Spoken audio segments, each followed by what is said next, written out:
सा लड़का जो कि रोज अपने दादाजी को शाम की पूजा करते हुए देखता था। दादाजी को इस तरह पूजा करते देख उसके मन में कई बार एक प्रश्न उठता था। और एक दिन दादाजी जब पूजा करके उठे तो राहुल ने पूछ ही लिया, दादाजी, क्या आप मुझे बताएंगे कि आप रोज यहाँ बैठकर क्या करते हो? दादाजी, बच्चे, मैं रोज यहाँ बैठकर भगवान की पूजा करता हूँ। इस पर राहुल पूछता है, दादाजी, पूजा करने से क्या होता है? दादाजी जवाब देते हैं, पूजा करने से भगवान प्रसन्न होते हैं और हमारे मन को शांति और शक्ति देते हैं। राहुल, तो क्या यह हमें रोज करनी चाहिए दादाजी? दादाजी ने जवाब दिया, हाँ बेटा, बिल्कुल।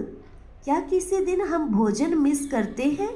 नहीं ना, तो ये भी कभी मिस नहीं होनी चाहिए। जिस तरह शरीर को तंदुरुस्त रखने के लिए रोज भोजन करना जरूरी है, ठीक वैसे ही अंतरात्मा को शक्तिशाली बनाने के लिए भगवान का भजन करना भी उतना ही जरूरी है।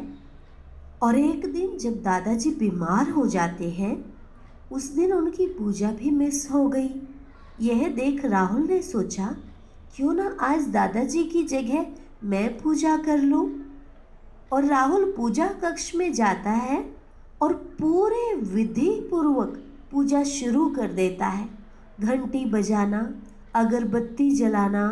घंटी की आवाज़ सुनते ही पास के कमरे में लेटे हुए दादाजी हैरान होकर सोचते हैं, अरे, आज ये पूजा कक्ष में कौन आ गया?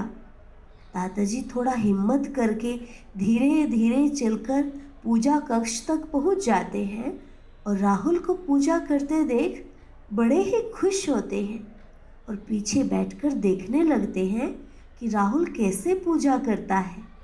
राहुल, जो कि दादाजी को बड़े ध्यान से पूजा करते देखता था, बहुत सारी अगरबत्ती जलाता है, अन्य सभी सामग्री का भी अनुष्ठान में यथाविधि प्रयोग करता है और फिर अपनी प्रार्थना में कहता है, भगवान जी प्रणाम, आप मेरे दादाजी को स्वस्थ रखना और दादी के घुटनों के दर्द को भी ठीक कर देना, क्योंकि दादा दादी को कुछ हो गया तो मुझे चॉकलेट कौन देगा? फिर कहता है, भगवान जी, मेरे सभी दोस्तों को भी अच्छा रखना, वरना मेरे साथ कौन खेलेगा? और हाँ, मेरे पापा मम्मी को भी ठीक रखना, घर के बाहर खड़े चौकीदार को भी ठीक रखना, क्योंकि उसे कुछ हो गया तो घर को चोरों से कौन बचाएगा? और इसके आगे राहुल अपनी प्रार्थना में क्या कहता है, वो जरा ध्यान से सुनना। राहुल कहता है, भगवान जी, सबका ध्यान रखना, लेकिन उससे पहले आप अपना ध्यान रखना, क्योंकि आपको कुछ हो गया तो हम सबका क्या होगा?